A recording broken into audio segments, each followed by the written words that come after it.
There we go. All set, Tom. Thank you, Tom.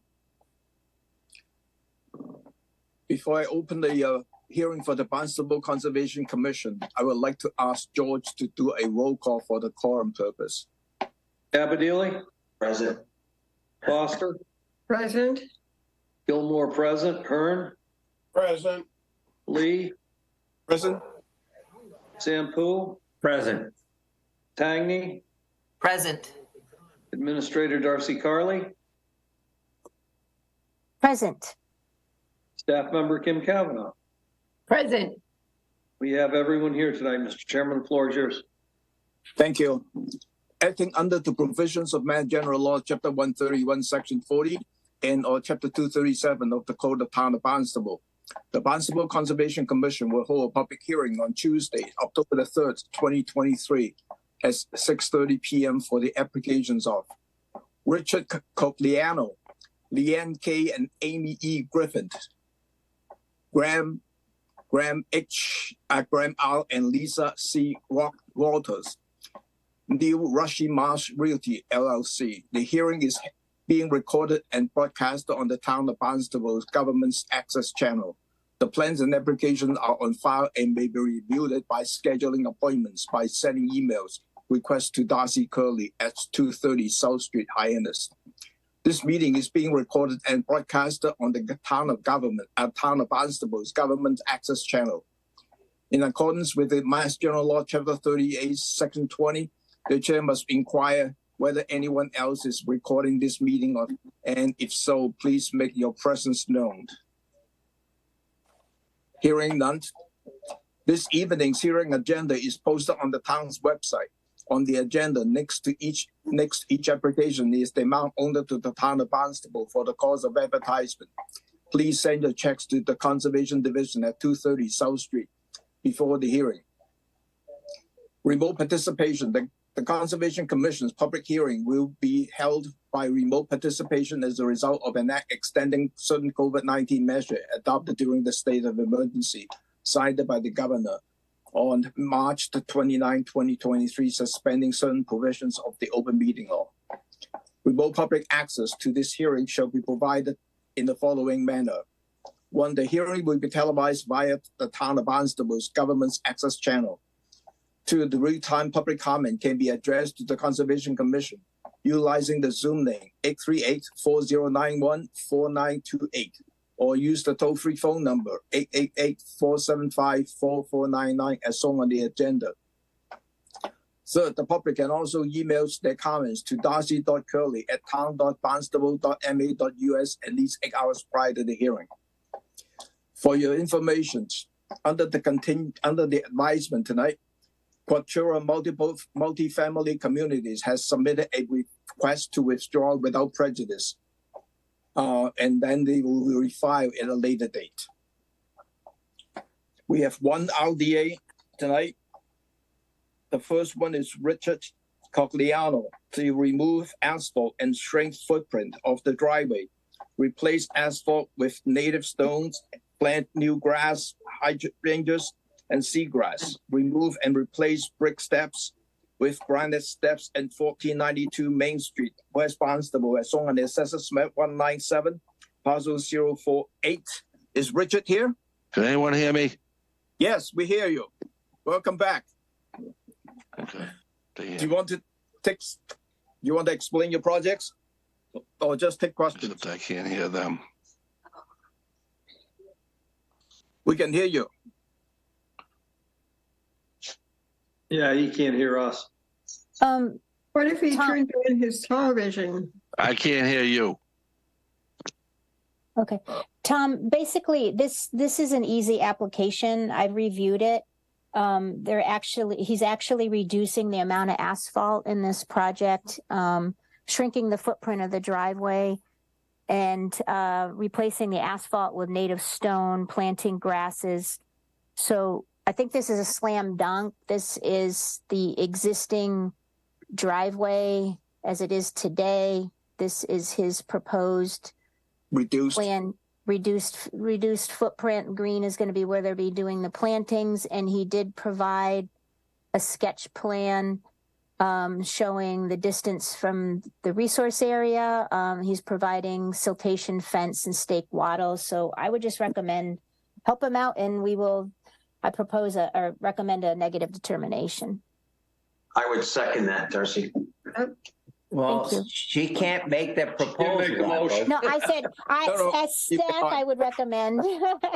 I'm not before making the Make motion. the motion. Well, Okay, well, I guess Tom had asked for questions first. Go ahead, Tom. any question from the commissioner? And from the public. And then any public comment, Channel 18? Seeing none. Could I have a motion to approve this project as a negative determination? Now I can say I make that motion. And I'll second it. Yeah, sorry about that, folks. Roll call. Cavadili, Yeah, aye. Foster, Aye. Gilmore, aye. Hearn, Aye. Lee, Aye. Tangney, Yes. Sampu. Aye. That's unanimous, Mr. Chairman. Richard, your application is approved. Okay. Thank you. Thank you. We have 3 NOIs. The first one is Liam K. and Amy E. Griffins after All the right. fact of replacing of stairs at 191 Seaview Avenue, Austinville, as shown on the Assessors Maps 138, parcel 015. Chuck? Good evening. Chuck Rowland, Sullivan Engineering. Can you guys all hear me? Yes. Great. So I'm here in front of you tonight representing the Griffins at 191 Seaview Ave. The project site is approximately 9/10 of an acre of land in Osterville, abutting Nantucket Sound. Recently, the commission has approved the relocation of the house with garage addition along with a pool patio under SC 35909. And that order has received a certificate of compliance. And the project is being presented as an after-the-fact filing of the replacement of the bank stairs. And in the narrative, we had some photos. And I'll share the plan with you if you would like. Yes, please. And maybe the photo after that. Sure. So let me see here. That's the narrative. And do you guys see that? Yes. So I kind of showed a rough section, detailed plan view, and then this is the overall plan. And then I have, they're not the best photos, but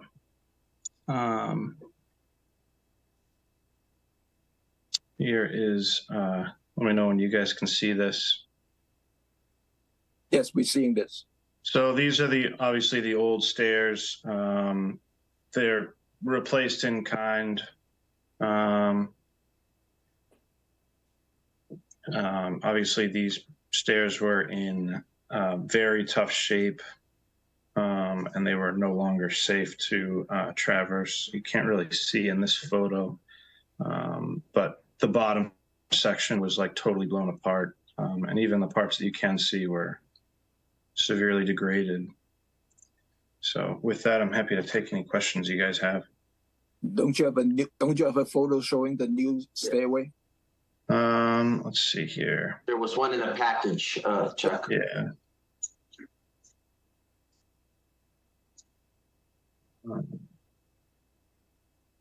I don't know if I can switch the photos. Oh, I can. Let's go this way. So there's the bottom section. And as you can see, can you guys see that all right? Yep. Yep. So you can obviously see the bottom posts have been blown out and it was just no longer safe to walk down. So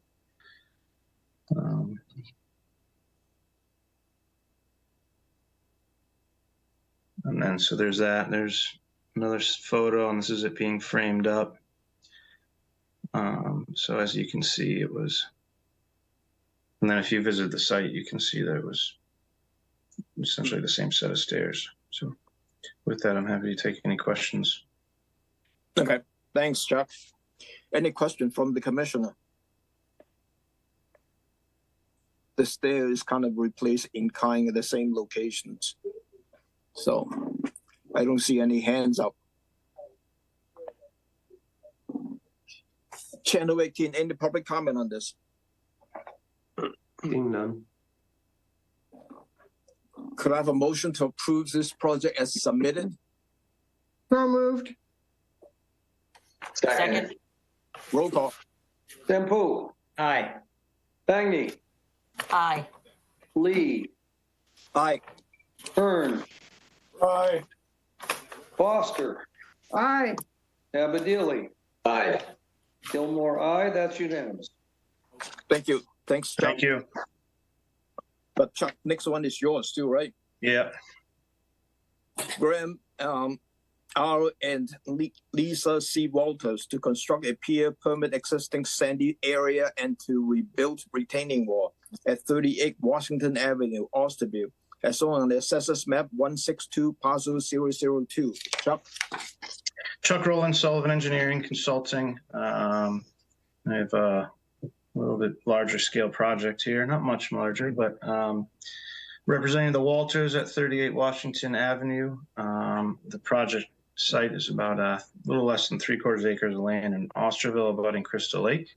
And the site was redeveloped with a single family dwelling, which is recently finished up under SE3 -6001. The project as proposed is construct a pier, permit an existing sandy area, and rebuild a retaining wall. The proposed pier will be constructed out of timber, which is consistent with the abutting lakes on the pier. The sandy area has been in existence for the prior two owners and was not installed by the present client, who assumed it was allowed. It was an allowed area during the purchase of the property. And this filing is to keep the sand area as part of the current enforcement order dated October 6, 2022. And the newly reconstructed wall on the lake side of the sand area is generally in the same footprint as the existing, using similar timber ties with timber deadmen. And aesthetically, it will be the same and consistent with the existing wall.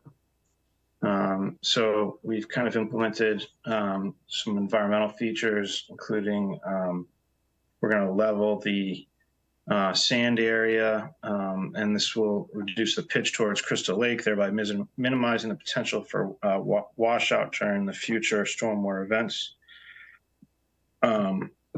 Chuck, is there a map you want to show us? Yeah, I'll pull that up in 1 second. And additionally, the native planting area is proposed to supplement the mitigation in the 50-foot buffer abutting the existing mitigation area along the lake and the bulkhead. So with that, I will pull it up.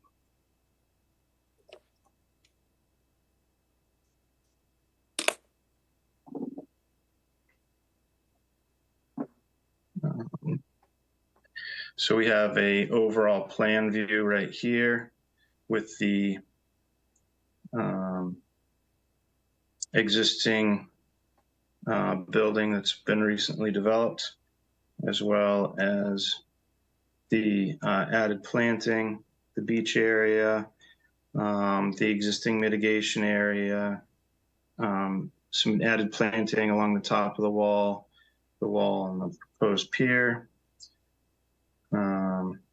So this is the typical pier plan that I have shown here. This is a revised plan. I showed a change in the wall elevation so that way it wouldn't top, the sand wouldn't top over. One design change that I will be doing, if this gets approved, is shifting this group of plants here closer to the proposed top of wall and not following the existing top of wall. I didn't have a chance to update that before the meeting. And so then here's a section of the pier showing that the wall is going to be slightly higher than the sand area. And then we're come down here. And this is the existing sand area, the 500 square feet of native planting that we've shown as part of this filing, as well as the existing mitigation that was part of the previous filing, the sweet ferns that we'll be planting against that wall. And then on the overall plan, I noted that the area to be remain native in the areas off to the left and right. So with that, I'm happy to take any questions. Thank you, Chuck. Any question from the commissioner? Louise? Let's see, you said that the sand had been there for many, many years, and then you referred to an enforcement order. And the last time I remember discussing this property, it was during a time where some people said, oh, yes, the sand, that beach was there forever. And others said, no, it wasn't. Look at the photographs. And there was a lot of back and forth. So could you just, not in tremendous detail, but just give a synopsis of what happened there and what remained as an enforcement issue and what we're expected to address now? So, Louise, can we ask Darcy to jump in on that question as well when Chuck is done? Sure. Go ahead, Chuck. yeah, so there's different opinions about how long the beach sand has been there. And I'm not going to argue one way or another, but it's pretty obvious that it's from at least 2 owners ago. It was definitely not from this owner, and we don't think it was from the owner before that.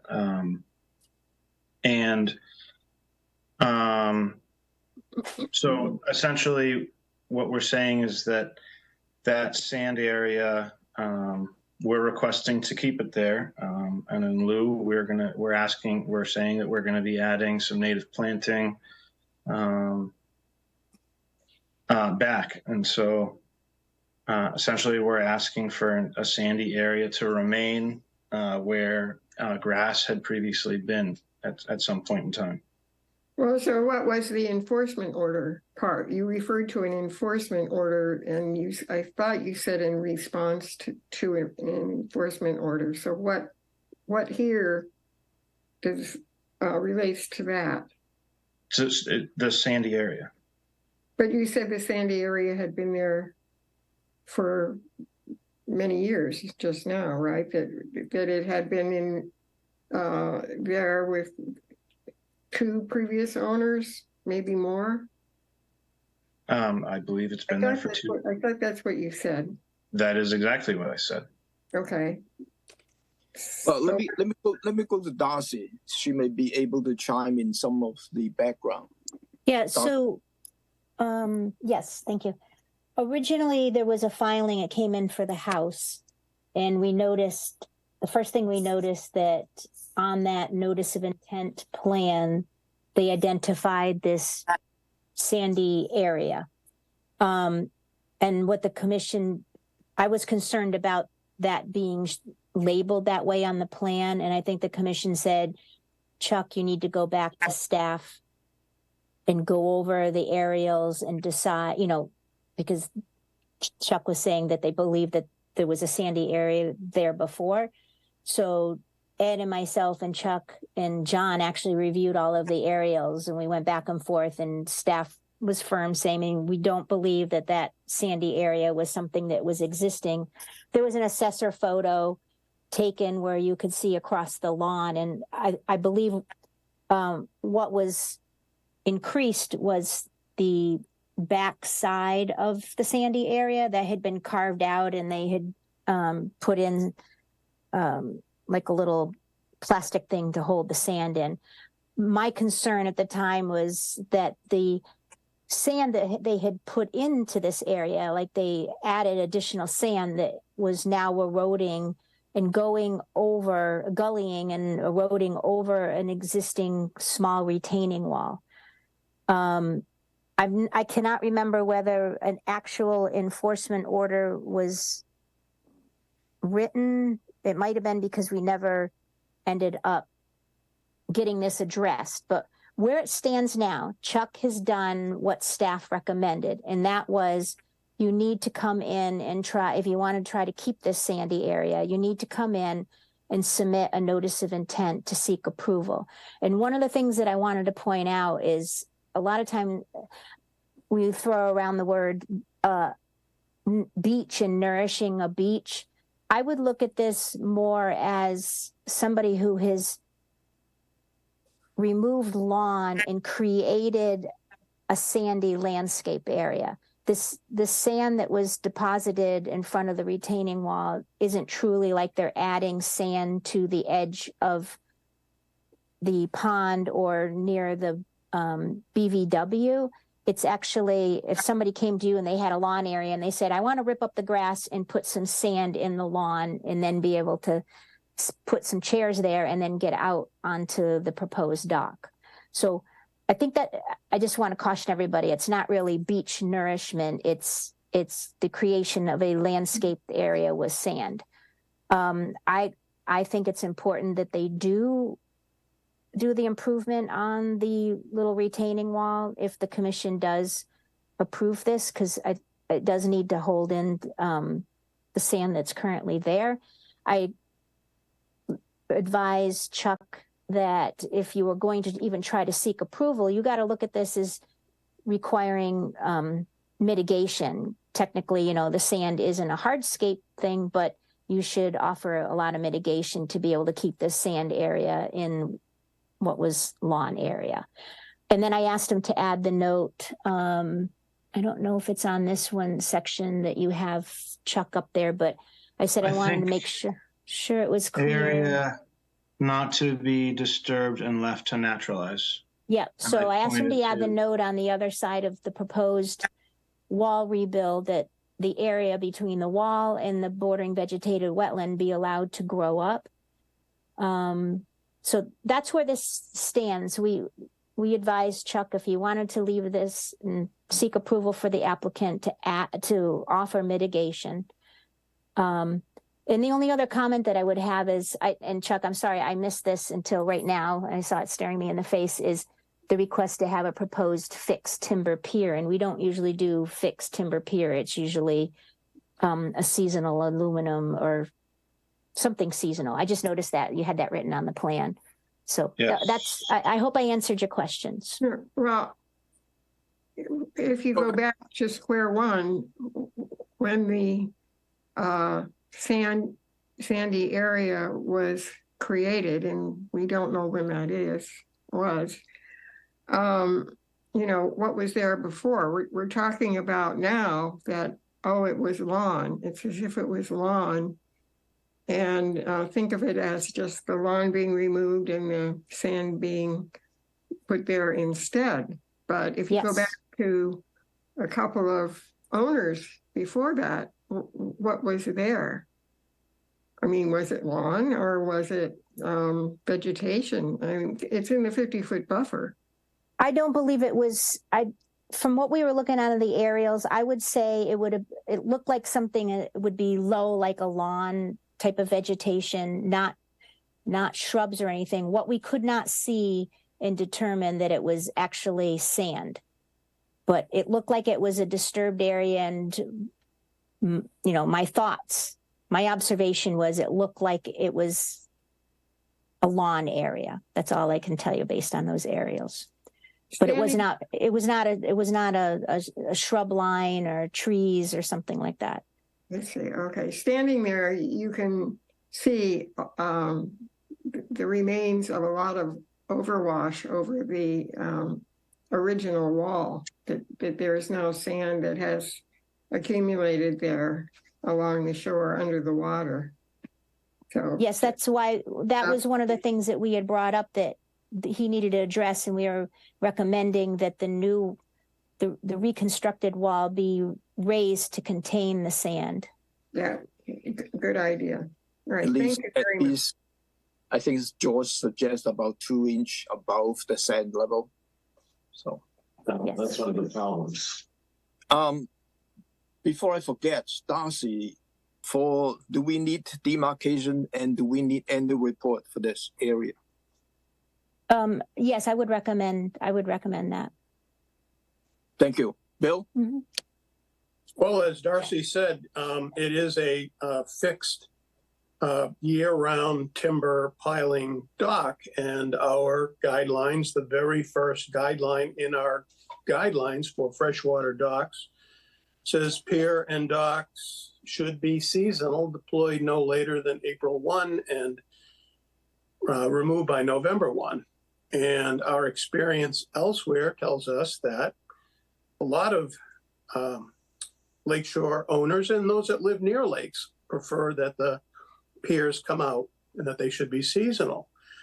And I've only been around for just over 2 years, and we've had a number of requests for docks, new docks, and we've allowed seasonal docks routinely at Waquacket, Mystic, Middle, Long Pond. And they usually are these aluminum structures that are, relatively easy to take out. So I'm personally reluctant to have a fixed year-round seasonal pier.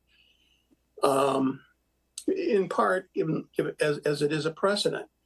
As for the artificial beach, y'all on the Conservation Commission at least know that I have a heartburn over the idea of having these sand artificial beaches, whether they be right at the water's edge or even in the lawn nearby. Sand does not filter pollutants of one form or another, sediments or what have you. Sand washes downward. It leaches phosphate. I happened to be there last Saturday with an umbrella, and it was pouring. And sure enough, there it was unbelievable. The amount of sand that's washing into that pond right there from that sandy beach. There's a lot of sand in the pond. And you can see rivulets, a couple of rivulets just running right straight over that. The idea that somehow you're going to put some kind of a berm there and you're going to keep the sand out just seems to me like it's not going to, at some point, either you're going to have more sand, it's going to fill up more, or you're going to end up having some kind of pond. You're going to have it's going to become like a ponded thing or something. In really heavy rain, and we do have heavy rains, as we all know. So, and there's no buffer. I mean, it literally goes from a extremely green, well manicured lawn right into the sand, right into the pond. There's no buffer at all. So, I'm inclined to request a seasonal dock and have them basically, just have a lawn. You don't need the sand. Just have them. I mean, I don't like having a mowed lawn right down to the, to where the dock starts, but it's got to be better than a sandy beach or whatever we want to call it. Thank you. Thanks, Bill. Pete? Yeah, I'd have from a scientific standpoint and runoff into Crystal Lake, which is a pond, by the way, it's not a lake. It's too shallow for that, but runoff from the monocultured lawn, which I'm sure gets both herbicides and fertilizers for it to be the way that it is. There's not a stitch of anything except for the grass that's growing. There are no weeds, it's green. And you can't maintain a surface like that without a lot of attention, much of that probably chemical. So having no buffer, which is this sand, that sand does not provide any buffering of any runoff from the sloping lawn to it, will result in deleterious nutrients and pesticides / herbicides likely run off into the pond. There was a fair amount of sand in the water on the edge. The mitigations on either side of this sandy area, I hope they grow, because right now it's just mostly mulch with some very small plants in it. I guess my final point here is I can understand the applicants wanting a place to be able to sit. I don't think you need an expansive area of sand to be able to do that. I think a small area which is maintained with short vegetation would be fine for them to be able to sit and enjoy the view across the water. I'm perfectly fine with the seasonal pier because that's what we do on ponds. I think that's my input. Thank you. Thanks, Pete. John? Thank you, Tom. A couple of things, just a minor issue. Chuck, there was a hose running from the swimming pool into the, well, I call it the Crystal Lake, but I guess Peter's right, it's a pond. But there was a hose running from the pool into that, and I assume it's a chlorinated pool. So I wasn't sure what that was, but you might want to check on that. I would appreciate it. Couple of questions. Number one, are the stairs proposed precisely same place, same design kind of thing as the existing stairs? First question. Yes. Yep. They're shown. Okay. Same area. Yes.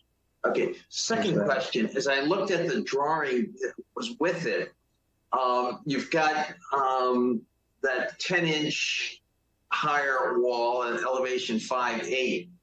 And then it says proposed flattened sandy area. And what it looked like from the drawing is in order to flatten that sandy area, you're going to bring additional sand into it and build it up to the top of the wall. That's what the drawing looks like.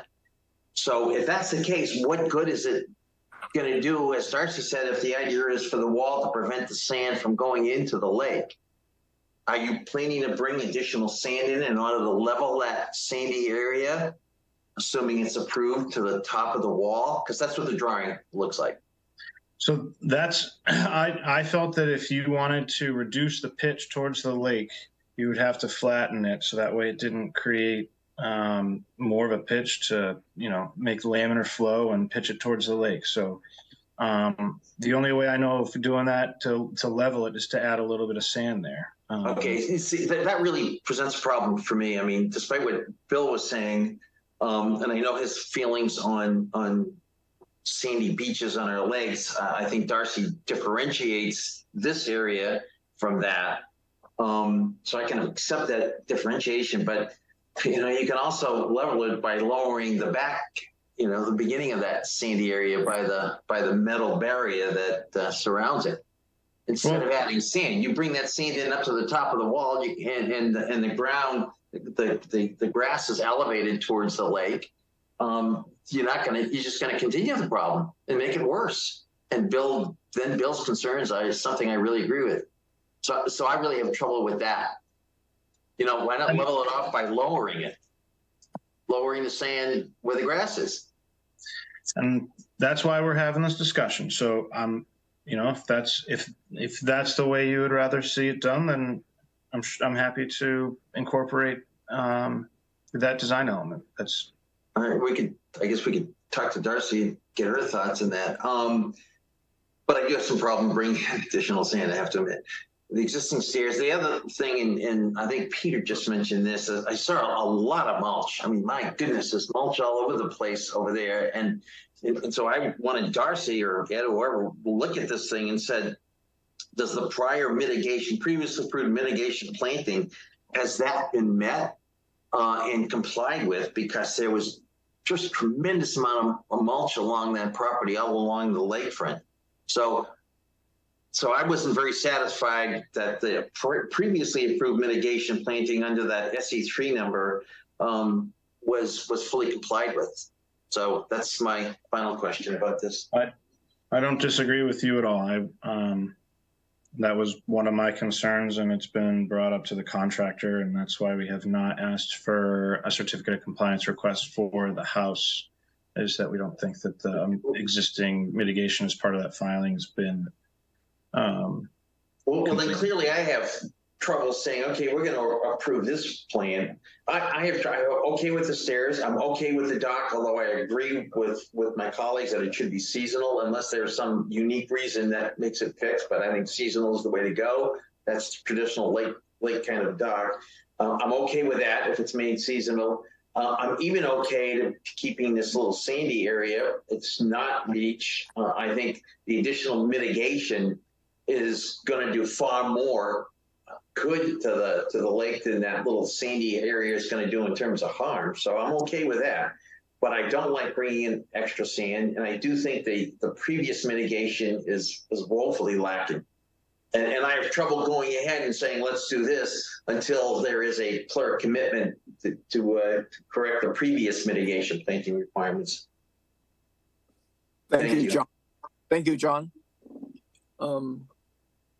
George. Yeah, thanks, Tom. Well, yeah, I agree with John about the mitigation, previous mitigation, but they're not going to get a COC on their house until that's sufficiently completed anyway. Correct. I also feel that agreed, we don't want any more sand in there, maybe regrade what's existing, but a rebuild of that wall is going to help the situation, raise it up above the grade, flatten that sand out. You're going to have plantings along that bulkhead, which I think is going to be a big improvement. I'd also suggest that maybe there might be some plantings on the edge of the sand and lawn side so that we have maybe a little, narrow that entryway down into that sand area.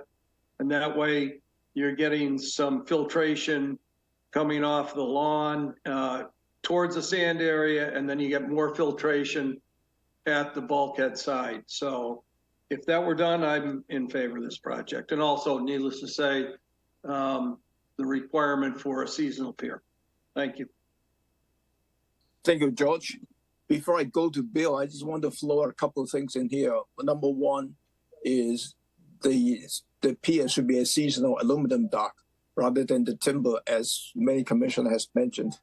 And secondly, instead of that 2 foot wide planting, whether that can be like 3 foot or 4 foot wide, strip in front of the retaining wall. And the last one, I think, is Chuck, you should take a look whether you need a whip hole along there, because once you have a lot of rain, where's the rain going to go? So you need some whip hole too for the stormwater to kind of leaching out from underneath the sand area.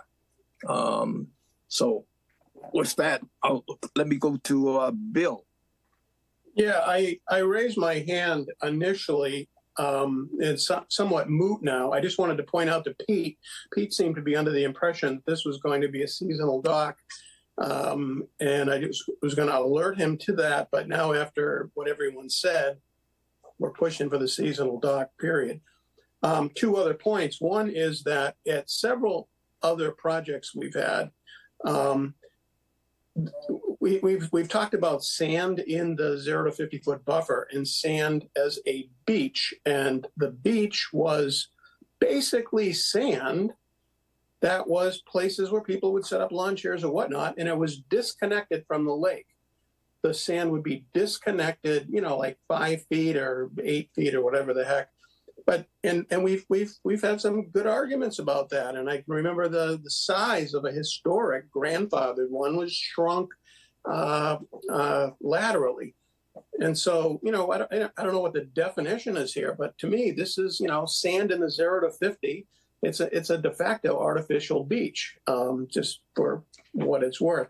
The other point is that when John Abadili says, no more sand, I go, yeah, right, no more sand. But then because they've had this artificial beach, there it was, and it becomes grandfathered. And it's like in 10 years, oh, we've got a photograph. Look, it was there. And even that we approved it. And it's like, I feel like, unless we've got it in blood written, this will only be the one-time thing, and then forever there won't be more sand.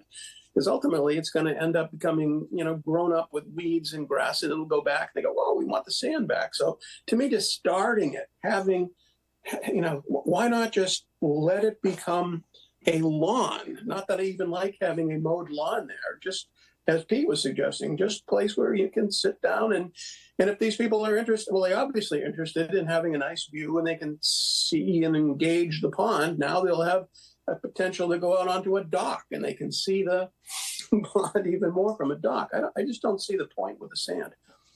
That's all. Thank you. Thanks, Bill. George. Yeah, just one last comment. The reason it's a lake, I think, Pete, when I was a kid, I used to scuba dive in this lake. And it's about 40, 45 feet deep in the middle of it. And down in the middle, there used to be on the other side of this lake, there used to be a garage, the Wiano garage. And at some point, they used to take their old junk cars, and in the wintertime, they push them out on top of the ice. When the ice would melt, they go to the bottom. So down at the bottom of this lake, there's like, I don't know, Model A's, Model T's. And when I was a kid, I used to scuba dive there. But like I said, it's like 40 feet deep in the middle of it. So Wow. Hamblin Pond is 45 feet deep or thereabouts. Yeah. It's called a pond. Thanks, George, for the history. Pete. Whatever. Yeah, so I definitely stand corrected. If it's 40 feet, it is a lake. Wow, that's a deep one. So I'm a little worried about precedent. We have here within very close to the shore. So it's not just in the 0 to 50. It's very close to the shore. We have a sandy area. Now, just because it doesn't touch the water's edge, although it does now because the sand is all washed over that edge, just because this area doesn't touch the water's edge, in my opinion, doesn't discount it from being a beach. The precedent we have here is that someone without a permit made an area that was vegetation into a non-vegetated area, beach, with not a stitch of vegetation on it, and now being asked to keep this without a stitch of vegetation on it in perpetuity. And that is not good for the ecology of our inland water bodies. And my thoughts are, if we say okay to this, I don't know, how do we say no to anything in our future of people wanting to put a sandy area right up to our beaches, or I'm sorry, right up to our inland water bodies? So again, they're not even asking to shrink it down. So there's no negotiation, in my view, happening here.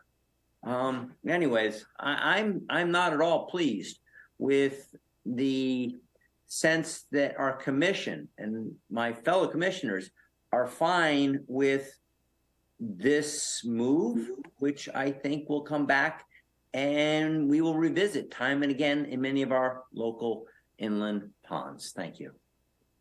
Thanks, Excuse Pete. me, Tom. Yeah, Darcy. Yeah, I just wanted to mention, I do remember one that we allowed. I think the sand had been placed there. It was, Chuck might remember, it was a Sullivan project on Harrison Road in Centerville, just up from Lambert's on the left. You would go down to the, I'm trying to think of the name, a long pond in Centerville. And it was out on a point, and there was a young lady that was the landscaper, but they had a sandy area, and the commission allowed that to stay, and they planted beach grass at the front part of it. So it has been, you have permitted it before. And just because we've done it once doesn't mean we should continue to do it. That's just. I understand that. I'm just saying that this wasn't the first, or wouldn't be the first. You have permitted it before.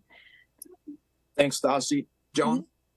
Yeah, just, Bill, one of the things that I would think of is that I would not want to add additional sand. And in terms of the accretion you talked about, or, 10 years down the road, I think we could I would put in the order of condition that the sandy area shall always remain 10 inches below the height of the wall or something like that. So that they just keep adding sand, because I think the wall is essential.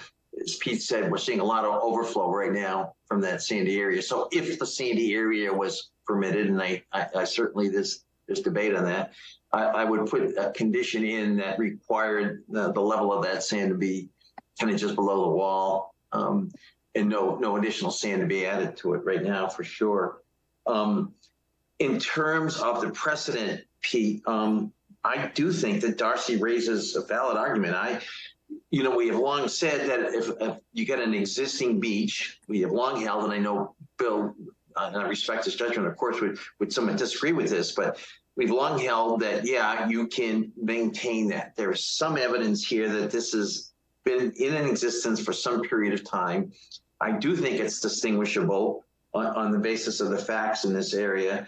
And I do think that as I look at the impact on ponds and freshwater lakes and freshwater ponds in Barnstable, the impact of this little sandy area, given the mitigation that they're going to add to this area, is just absolutely insignificant, in my opinion, in terms of its deleterious potential impact that you're concerned with. So at least that's my thinking. Oh, I got two more. George. Yeah, just one comment is, I wouldn't make it 10 inches, John, because that would Okay. make that wall pretty tall. I think you could say, you know, whatever that existing grade on that sand is now, you could make that wall 2 to 3 inches above that grade and maintain that. And that way that sand is never going to get any higher. And we don't want that wall to stick up that much. That would make sense, George. I'd be okay with that. The other things too is, you know, the depths of the sand against the retaining wall. I mean, as an as-built drawing, they can measure that and then mark it down on the as-built drawing, so you know exactly what the depth is. So, Bill. Yeah, I'm not going to pull out my 2-page or 3-page review of the effects of artificial beaches, which I distributed to you about a year ago. But regarding, John, your comment about how there's been precedent, you know, we normally do it if there's already sand.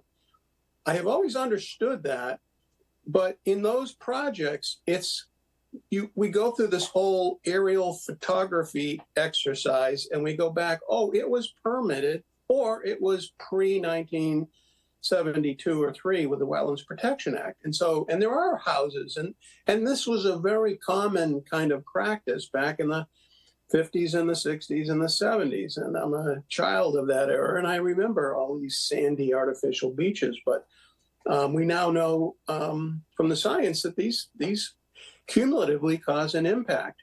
And so, you know, I go with what Pete is saying, which is, yeah, but here you have a precedent where this is a relatively recent thing. It wasn't permitted, and it isn't something that goes back, you know, to the 1970s houses that have been doing it forever. And this is a, you know, so I guess I don't agree with you. That's my opinion. And my opinion is not my opinion. I think the science supports that you don't want to have sandy artificial beaches or, you know, really blowing away the 0 to 50 buffer. You need to have a well-vegetated buffer to protect lakes. Thank you. Thank you. I think we have a lot of discussion on this one. So, Yes. I'm assuming that we would be going into a continuance track, if that's okay with you, so I can talk to my client and figure out options and revise my plan. So, see if that's okay with you guys. okay, let me get the public comment, and I'll get back to you as far as what the continuance date. 10/18. Any public comment on this? Seeing none. None. Chuck, how much time do you need for the continuance? Let me take a look at your hearing sheet and I can 10. see. We have a 10. We have a 17, and is 2 weeks enough? 2 weeks should be enough. That would be October the 17th. Okay. Could I have a motion to approve the? Could I have a motion to approve a continuance to October the 17th? So moved. Second, Roll call. Abadili, Aye. Sampu, Aye. Tangney, Aye. Foster, aye. Lee, Aye. Byrne, Aye. Gilmore, aye. That's unanimous. Thank you. Thank you for having the discussion with me, and we'll get something back to you guys. Thank you. Chuck, Thank you. Chuck, please don't forget to send in the WC form. ASAP. Will do Thank that. you. Thank you. The third NOI of the evening is New Rushy Marsh Realty LLC. Constructions of a patio adjacent to the existing cabana, including work and mitigation planting inside the 100-foot buffer zone at 1500 Main Street, Contuit, as on the Assessors Map 017, Parcel 014. Sean. Mr. Chairman, Mike Ford, starting you off on this one for New Rushy Marsh. I'm here Welcome, Mike. Good Welcome, evening. Mike. Yep. Good evening, Mr. Chairman, and members of the commission. I'm here with Sean Reardon, the site engineer. I'm also here with Chris Dindal, who's the landscape architect on this project. And as you indicated in the legal ad, this is to create a patio landward of the existing cabana that has a long walkway that leads several hundred feet down ultimately to the beach. So with that, Sean, why don't you start? Sure. Good evening, everybody. Sean Reardon with Tetra Tech. I'm the civil engineer who prepared the plans in the application. If I could share my screen. Yes, please. Let me know if you're seeing an aerial photo. Yes. Okay, so this is at for the main residence at 1500 Main Street in Cotuit. It's the residence opposite Rushy Marsh Farm, and this is where there's an existing cabana down by the sort of the head of the beach. Like Mike said, it's probably about 400 feet from the actual shoreline. The work proposed is on the landward side of the cabana and approximately the same width as the cabana. And what I'll do is I'll move to a plan real quick of the area. So to help orient folks, do you see a plan with some colored lines on it right now? Correct. Okay. This is the existing house. This is the cabana here, this rectangular structure down by the beach. This is the existing cottage and pool.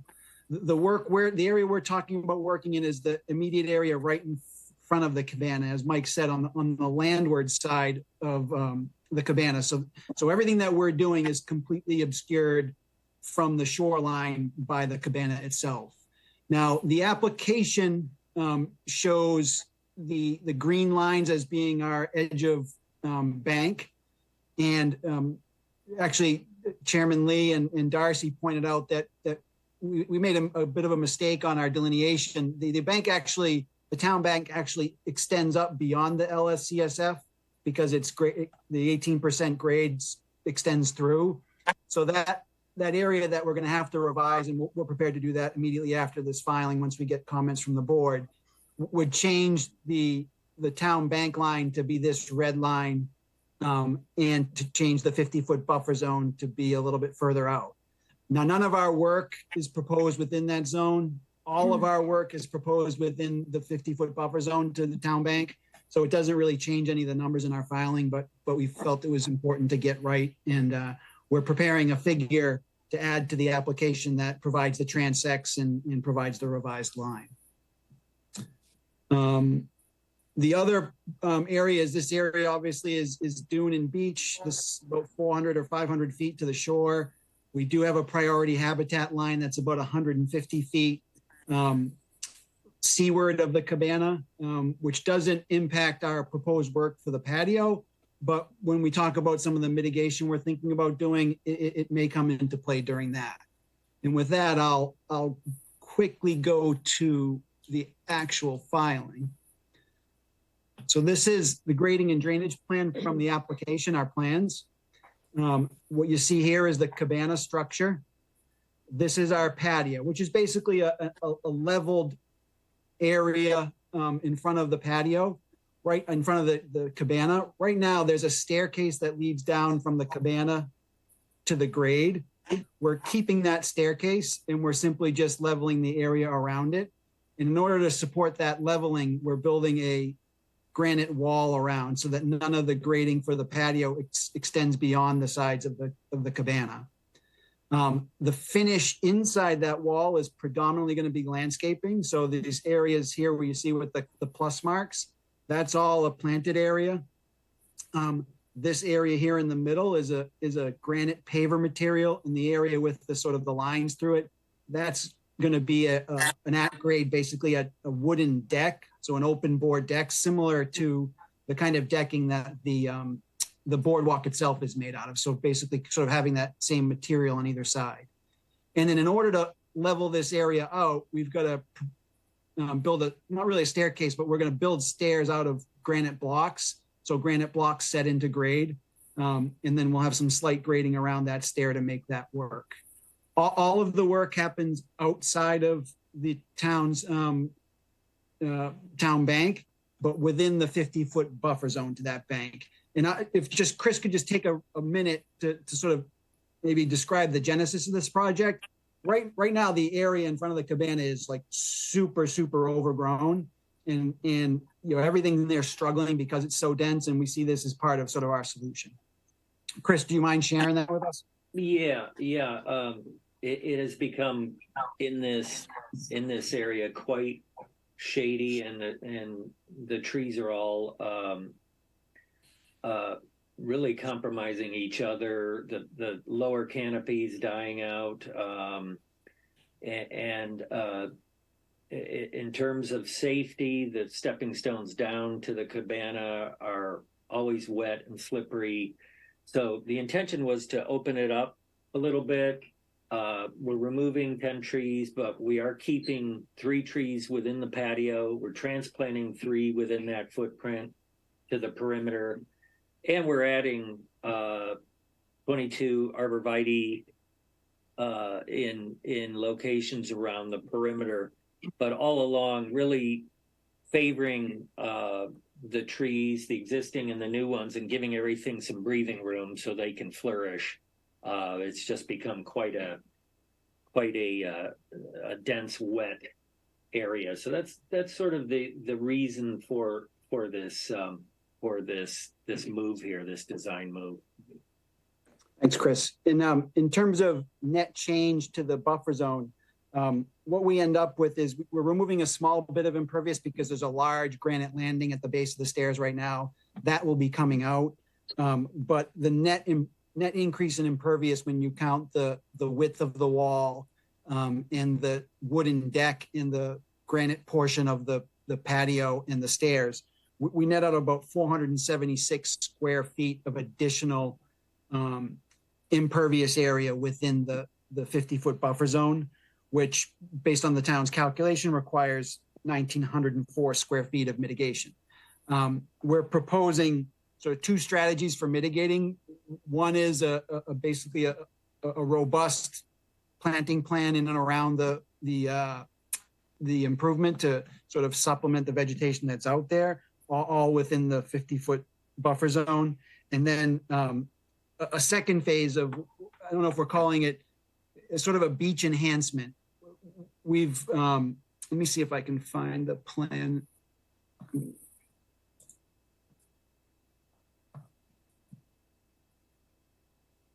So if some of you have been around here for a while, we've had several different attempts at sort of dune restoration out in front of the main residence. And this figure is our proposed strategy, but you can see there's an area in the middle of the site.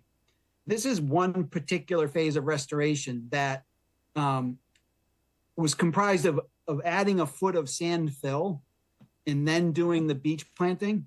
And then we had a whole series of other areas where we did a series of beach planting, but we didn't do it in fill. And you can just see it's almost so stark, the sort of the level of success we've had in sort of repropagating the vegetation out there. And it looks a little awkward whenever you look at it in an aerial because it looks anything but natural.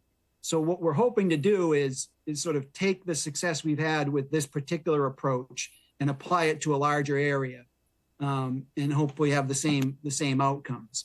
So what we're saying is to offset the 1,900 or so square feet of mitigation required, we have about 1,500 square feet of mitigation planting, but then we're willing to, at a minimum, do approximately 2,000 to 3,000 square feet of restoration.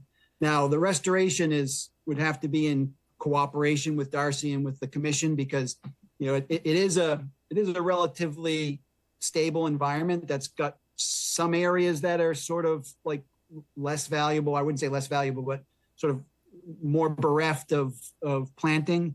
So it's really going to take a lot of work between sort of Chris and the commission to sort of identify areas where this treatment would be appropriate. But these are the areas that we're looking at targeting for that kind of improvement. The magenta area is, I think, an area that we'll say is our target area. That's what we're prepared to do. The only complication is some of this happens within priority habitat. So this yellow line is the priority habitat line. So we have a filing into MESA to get their comments, but at a minimum, this would give us about 2,500 square feet, which would be more than enough to offset the additional shortfall that we have with the other landscape planting. Then if we can get authorization from MESA, we'd be willing to extend further out in an effort to sort of make this a more naturalized shape than, it sort of looks like a coffin to me. And it's just every time I look at the aerial, it just doesn't feel right. So I'd love to be able to fix that. And then to the extent that this is more aspirational at this point is what we want to do is basically, so if to the extent that this seems like something that the board is interested in us doing, to have this as part of the agreed limit of work, but not necessarily make it a requirement, because it's just, it's getting a bit closer to the shoreline and might be a little bit more suspect as far as MESA is concerned, but it's still something that we'd like to sort of put in front of you. And that, I think that's where we stand. So that on this figure, this is where our patio is. Everything is on this side of the cabana. Nothing extends beyond either side of the cabana. So it's all sort of obscured from the shore, and anything going on in this area is protected or protects the shoreline from work because it's blocked by the existing cabana. Thanks, Sean. So with that, Sean, you're done, right? Yep. Okay. Sean, we don't have the DEP number, correct? And we don't have the comment from NHGSP yet. Correct. Okay. I think Darcy did the site walk with Sean. Darcy, do you have any comments for the commission? Yes, thank you, Tom. So as Sean mentioned, Tom and I were looking at the coastal bank question. Sean, I'm not sure I still agree with the call on the coastal bank. We were waiting to see whether, your transects, so we could go over them, because just so the commission understands, I had a copy of the prior SE3 number and where the top of the town bank was called on a Holmes and McGrath plan. And if we went by that coastal bank call, it would place this whole project of the work for the regrading and the putting the wall in and everything in the actual coastal bank. So it's kind of good that we still have to wait for the SE3 number and NHESP to come in, because we need to have time to go over what he's going to submit for doing the transects, because I'm not 100% sold on where the coastal bank was. And I was a little confused on on the plan that you showed, where you're agreeing that you had to move the coastal bank up on the left-hand side, but I also thought it would be on the right-hand side too of the proposed wall. Yeah, again, so a lot of this discussion sort of revolved around an old plan that was provided by Holmes and McGrath that I don't frankly know how they came up with what they came up with. All I know is we had it resurveyed, understanding the sort of the nuance here associated with the 18% versus 10% versus 4%. We had the whole area surveyed. We generated a new surface. So we applied from that information to the requirements and came up with a delineation. So what Darcy will do is we're preparing a separate plan right now, just called the bank delineation plan. So we Okay. can just have one plan with 3 transects with a revised line. And I'm saying right now, the line is definitely needs to be fixed because we completely missed the carry through the LSCSF. So we got to fix that anyway. So I say we take a week or so. We'll get that plan to you tomorrow, if not tomorrow, the next day, and we can have that conversation. Okay. Thank you. Yeah, I'm like I was re-looking through the Holmes and McGrath plan, and they seem to draw a stark line between an area that's DEP bank and an area that's town bank, but they don't address the area that's both. So I was going to ask you the question tomorrow or the next day about sort of if you knew what their sort of logic was there.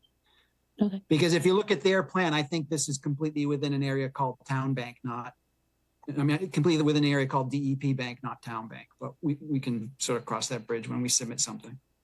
All right. So, well, okay. I look forward to what you're going to submit. But as far as the dune restoration, I really did enjoy looking at the test areas, and I can definitely see where they did the additional sand did work out well in the test area, and the area that he was describing looks like the shape of a coffin. So I would support that type of mitigation if they're offering mitigation for this. I would recommend, if this did get approved, we usually have a special condition where we state that the contractor for the restoration work or mitigation work, we list it. And I know Chris was mentioning he did the work before and would be doing the proposed work, but we would need the information as far as the name of the company, so I could put that in as the special condition that if the commission took that special condition, that the consultant has to be the one that does this project, covers it and reviews it, and with the annual report. So that's one thing, but that's all I have to say. Thank you. Sean, just go back to the town bank issues. When you're doing the transact, don't limit yourself to 3. You can do more transact depending on the landfall. So when you come up with the transact, and then we can take a look at and decide what is the proper town bank defined by definition wise before you go and revise the plan. So that's what I'm proposing. And Tom, if I can just explain how we determine the limits of the bank. I mean, nowadays we're pretty fortunate. We have some great design tools. So we actually build a surface, a 3-dimensional surface in AutoCAD, and we can tell it to highlight areas where slopes exceed 18%.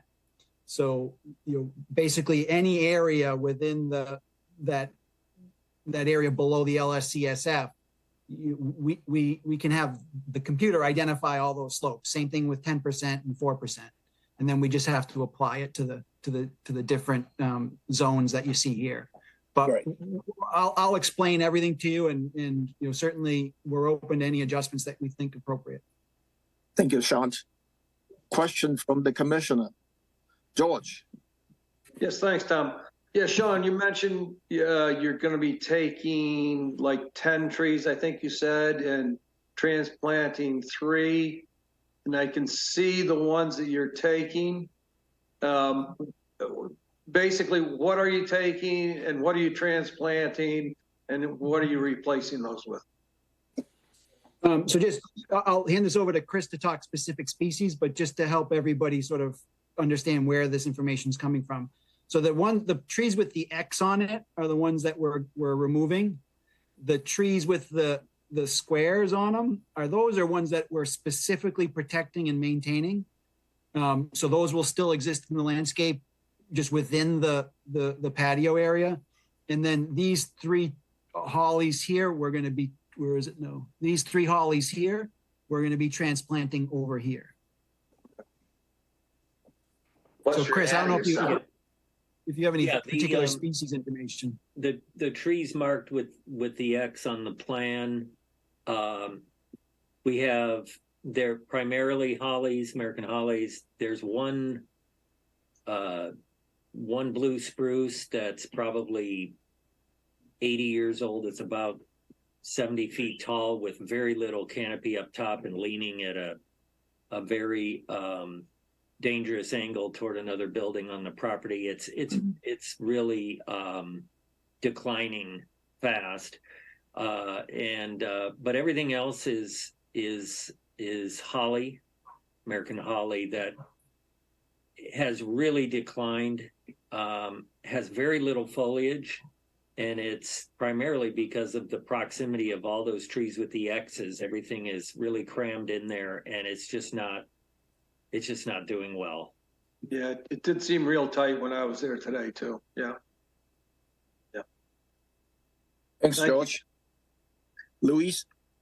I was interested in your experimental work on the beach dune area. And can you just go back to that? Yeah. Was that part of a mitigation plan for another project, or this was something that you just, wanted to improve that area?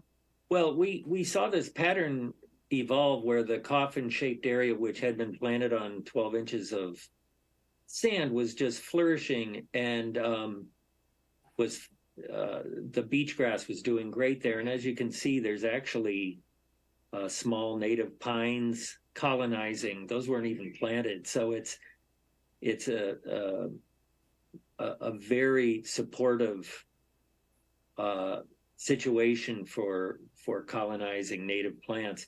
If you look at that rectangle that Sean has on the plan to the lower left of that coffin shape, we noticed that everything that we had tried in the flatlands, in the lowlands, the beach grass just wasn't flourishing. We had pine and swallow soil scientists do some studies to find out why that wasn't successful. They took a number of samples, analyzed them back at their lab, and there was no real smoking gun as to why these things weren't doing well. The only thing they could suggest was, well, we could try a calcium enrichment.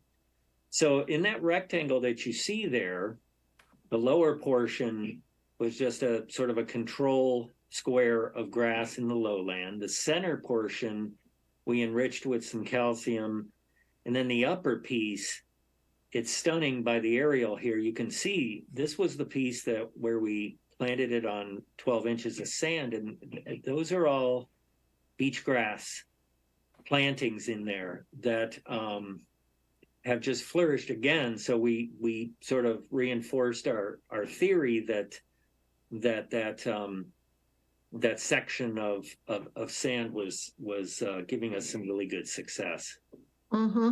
Well, so my question is, was that part of a mitigation plan of some, related to some other project, or this was something that you were just doing to improve the area? The planting work. The project, maybe this was a project altogether. I imagine you probably had to have some permitting given the location, right? Yes, there were several phases of improvements on the pool, the cottage, the cabana. So there were 3 different phases of mitigation out here. One phase was in this zone, another phase was in this zone and partly out here, and then another phase was the 1 foot of fill. The test plot was something we did on our own within a mitigation area that wasn't doing that well, in an effort to try and sort of figure out what the best approach was. But all of this area here was part of a prior beach grass planting exercise that the beach grass is taken in some cases, but it's just clearly a different level of success in that. Okay, you've always been very generous with your mitigation because you've had many projects on that property.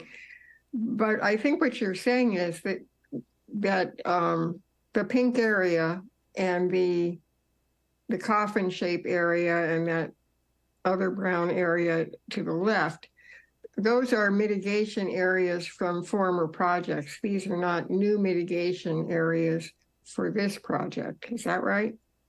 In part, yes. So the Okay. shapes weren't the shapes weren't exactly the same. So, for example, this was part of a mitigation area before, but it seems to be doing well. So we're not sort of contemplating changing that. But like this area out here, I don't think was part of any mitigation effort. I don't think this area here was. So, you know, the proposed. I'm sorry. Go ahead. I'm sorry. The proposed area was more sort of developed based on sort of creating a more natural shape within the project boundary that we have. So you can see the property lines up here.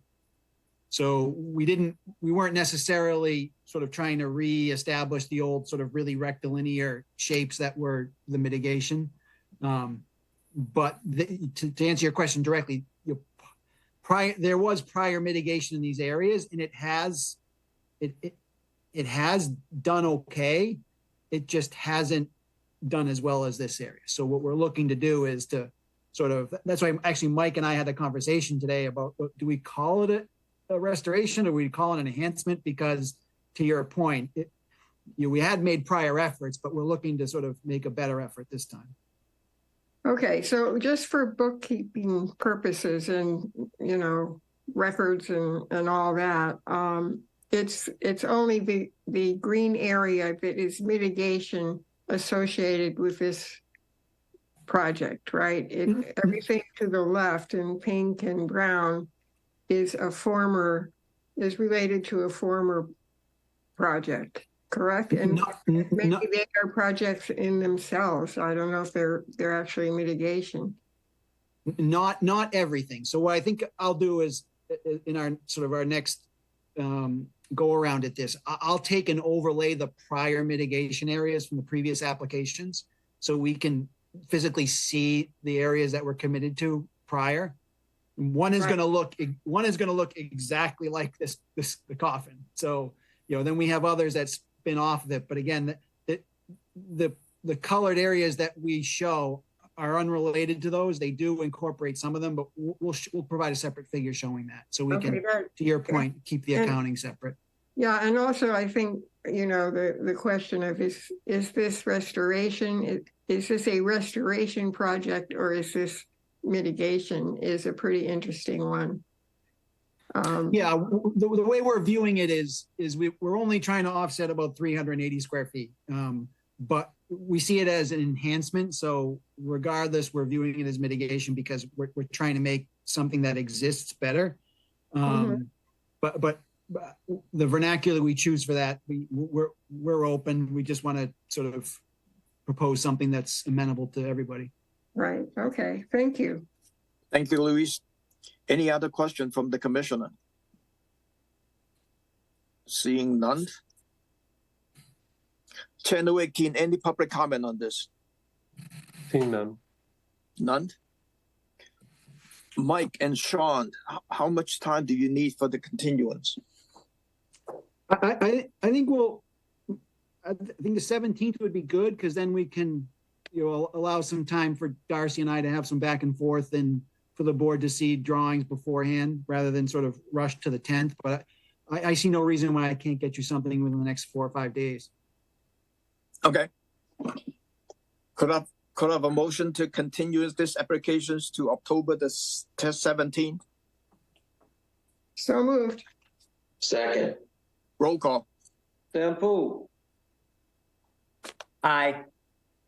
Tangney, Aye. Lee, Aye. Hearn, Aye. Gilmore, aye. Foster, Aye. Abadili. Aye. That is unanimous. Thank you. See All right, thank Sean. you, everybody. We'll see you in a couple of weeks. And Yes. Sean, as I mentioned to Chuck, please send in the form WC to ask for the continuance and have it signed by the applicant. Got Thank you. that. Thanks. Thank you. Or the legal representative. Yes, we'll start that tomorrow. All right, Okay. thanks. Good night, everybody. Good night. Aye. All right. We have one under advisement Quantera Multifamily Communities proposed constructions of multifamily apartment buildings along with a community pool, clubhouse, associated driveway access, parking area, and stormwater management systems at 35 Scudder Avenue, Hyannis, as shown on the Assessors Maps 289, Parcel 110. This is a continuance. Actually, this is not a continuance. This was taken under the advisement on September the 12th. And the applicant has submitted a formal request to withdraw this without prejudice and will refile in a later date. With that, I'm thinking about proposing to waive the local application fee for the refiling. I think it would be appropriate for that. Could I have motions to waive the local application fee for the refiling for this application? So moved. Anyone second? Roll call. Abadili, Aye. Foster, Aye. Gilmore, aye. Hearn, Aye. Lee. Aye. Magny, Aye. Sampu. Aye. That's unanimous. And Tom, we can discard all the paperwork on this because it has to be a whole new filing, right? So we're discarding all the old paperwork. Correct. Okay, and I would have one more question. If it refiles, can all of the prior documentation and evidence from the old hearing be applied to the new hearing? Yes, they can. Because that way, I mean, all the testimony from all the specialists, the applicants, the consultants would be admitted. So maybe we should just make sure that that's noted on the record if and when this does reopen or open a new. Well, that record is part of the new hearing as well, correct? Yeah. So when we open the new applications, new filing, we need to make a motions to carry the record into this one. Okay. Can I So ask that a- all the public testimony. What? Okay. Yes. I Can that be done? I don't know if that can be done because I thought when something's withdrawn, technically the whole file goes away. So I don't want to make that is a definite yes. I don't think that. I think you're starting all over again. Can I you don't. check on that, Darcy? Maybe Kate or somebody. Yes. Yeah. Tom and I'll check with legal about that. We can check with the legal on that one. Can I ask a question, Tom? Yeah. Tom, it's kind of an awkward question, and I don't want to put you on the spot. When I got notice that they had withdrawn, I was surprised. And there is a reason, undoubtedly, and I wonder, will we have an opportunity to know why they withdrew? It just seemed to me out of the blue. And do we know? I don't think we should be talking about that right now. So We cannot mention this right at this Yeah. point, but you know, we can mention later once I get some more guidance from the legal what we can mention it to the commission at the time. So But Bill, in answer to your question, it is totally within the applicant's discretion to withdraw, obviously. I mean, we Right. can't, it's not like we would vote on it or accept it or something. right. So I don't know what the reasons are, but whatever the reasons are, I guess is their business. I don't know. Right. Thank you. We have four easy certificates of compliance. One is Stephen V. Kenny, trustee, Neck Realty Trust, SE3-5545. Second is Michael P. and Jill M. Stansky, SE3-5912. 3 is Richard and Elizabeth Nees Family 1996 Realty Trust, SE3-5683. The fourth one is John and Ellen McMahon, SE3-5541. Could I have a motion to approve? So moved. Second. Roll call. Abadili, Aye. Foster, Aye. Gilmore, aye. Hearn, Aye. Lee, Aye. Magny, Aye. Sampu. Aye. That's unanimous. our next hearing is at 3 o'clock on October the 10th. So that night we will have the special conditions for the Park City Wing. So for the commissioner, could I have a motion to adjourn? So moved. Second. Roll call. Abadili, Aye. Foster, Aye. Gilmore, aye. Hearn, Aye. Lee, Aye. Magny, Aye. Sampu. Aye. We are adjourned at 7:55, Mr. Chairman.